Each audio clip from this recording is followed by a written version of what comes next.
The sun sets over a Roman suburb in the 1st century of the Common Era, and the city does not go to sleep. It transforms. The respectable world, the merchants, the senators, the patrons, and their clients, retreats behind closed doors, and something else entirely takes its place in the streets, the taverns, the brothels, and the dark spaces between them. This is not the Rome of marble columns and triumphal arches. This is the Rome that the historians of the era wrote about in whispers, and sometimes in outrage. The Rome that graffiti preserved on the walls of Pompeii and Herculaneum, when the volcano sealed everything in place like an insect in amber.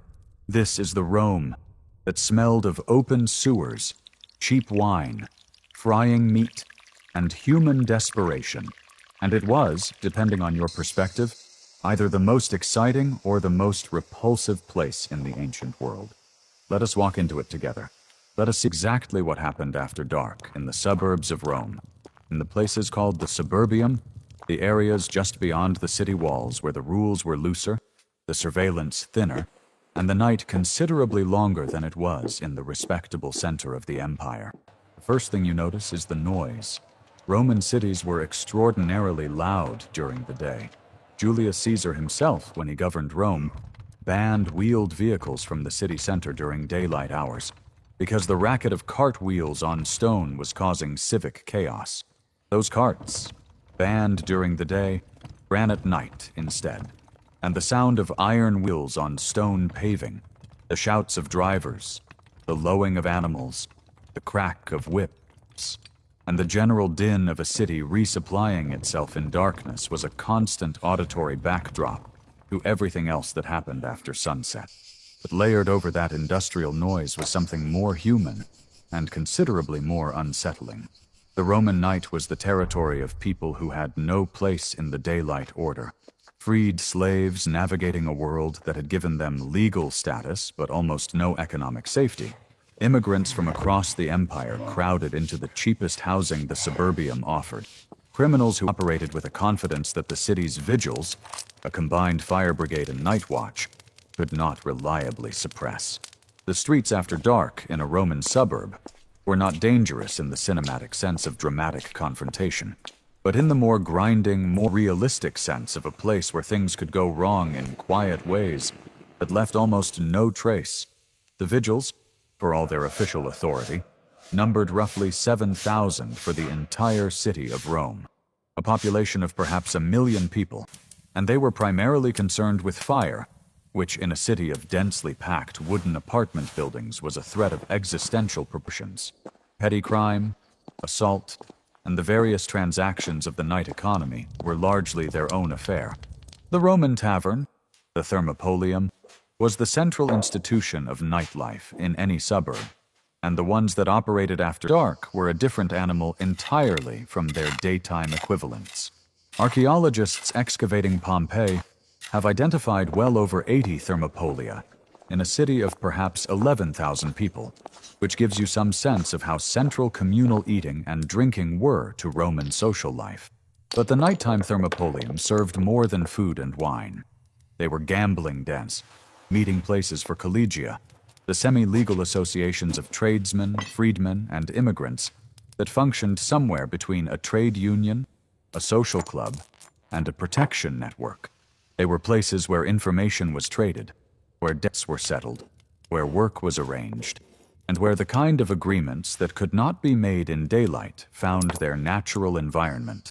The Roman authorities regarded the collegia with deep suspicion, precisely because they organized exactly the class of people, the poor, the mobile, the unattached, that the Roman social order most feared as a political force. The wine served in these establishments deserves its own moment of attention, because it was nothing like what the word wine suggests to a modern ear.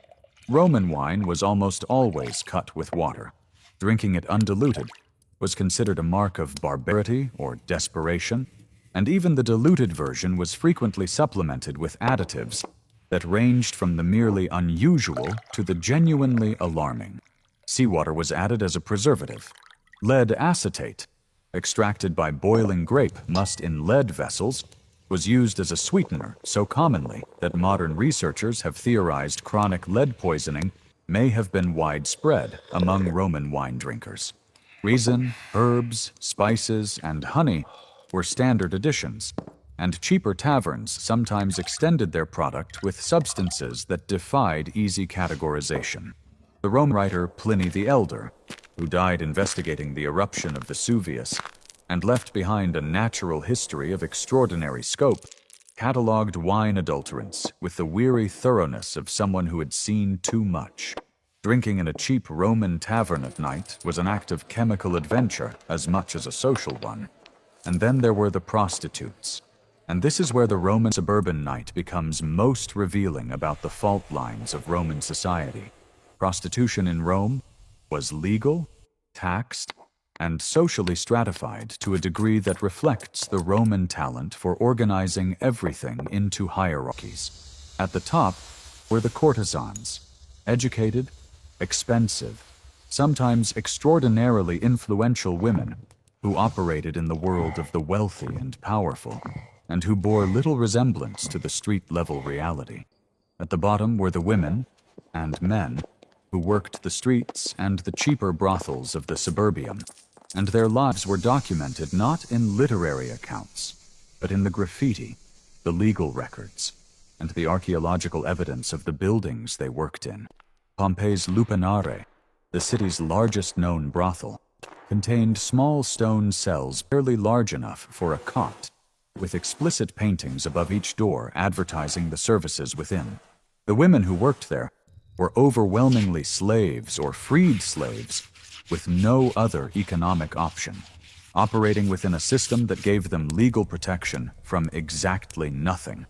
The Roman legal framework around prostitution was a masterclass in a kind of double standard that runs through Roman social history like a crack through marble. Prostitution was legal and socially tolerated for men who purchased it, but the women who provided it were classified as infames, formally stripped of the legal protections and social standing that free-born Roman citizens held. They could not marry Roman citizens, could not give testimony in court, and occupied a legal category roughly equivalent to gladiators and actors, people whose bodies were available for public entertainment, and who paid for that availability with their standing as persons before the law. The streets themselves after midnight in the Roman suburbium were a landscape of sharp contrasts.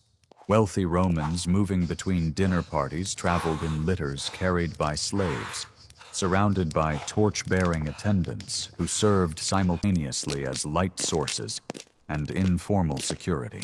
The poor moved on foot, in darkness, navigating streets that had no public lighting whatsoever, and that were shared with the waste that householders emptied from upper windows throughout the night.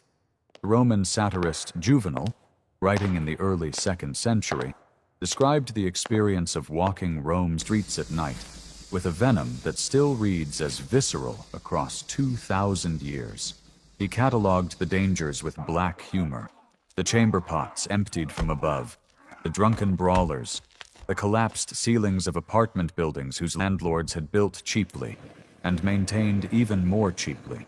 His Rome at night is a city actively hostile to the bodies of the people who live in it.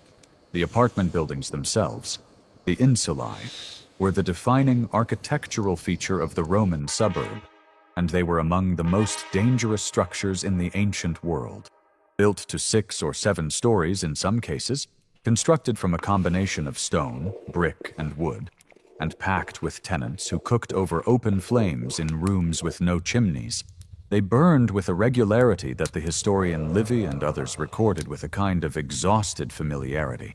The ground floor of a well-built insula might house a thermopolium or a workshop, with the wealthiest tenants on the lower floors and the poorest crammed into the upper stories that were hardest to escape when fire broke out below. The Roman night was also, paradoxically, a space of genuine cultural vitality.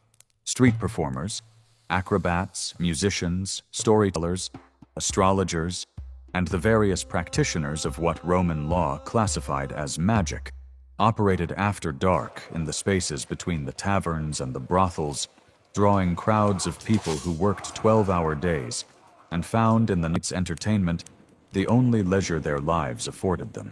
The Roman poor were not passive victims of their environment.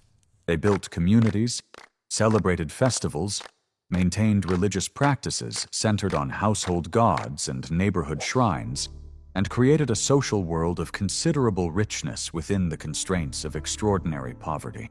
This is the detail that most popular accounts of Roman nightlife miss entirely in their eagerness to focus on the squalor and the vice. The people who inhabited the Roman suburban night were not merely suffering through it, they were living in it, with all the humor, ingenuity, sociability, and resilience that human beings bring to even the most difficult circumstances. The graffiti of Pompeii is full of jokes, declarations of love, political insults, and the kind of petty boasting that suggests people who were engaged with their world rather than crushed by it. What the Roman suburban night reveals, ultimately, is not simply a portrait of ancient depravity.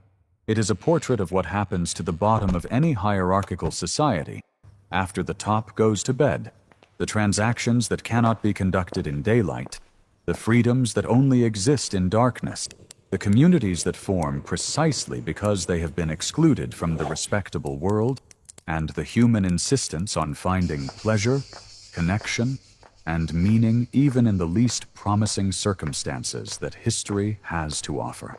The torches guttered in the alleyways. The wine was bad, and the beds were worse. The vigils walked their rounds and mostly looked the other way. And in the narrow streets between the insulae, 10,000 people who history mostly forgot went about the business of being alive, as loudly, as messily, and as defiantly human as any person you have ever known.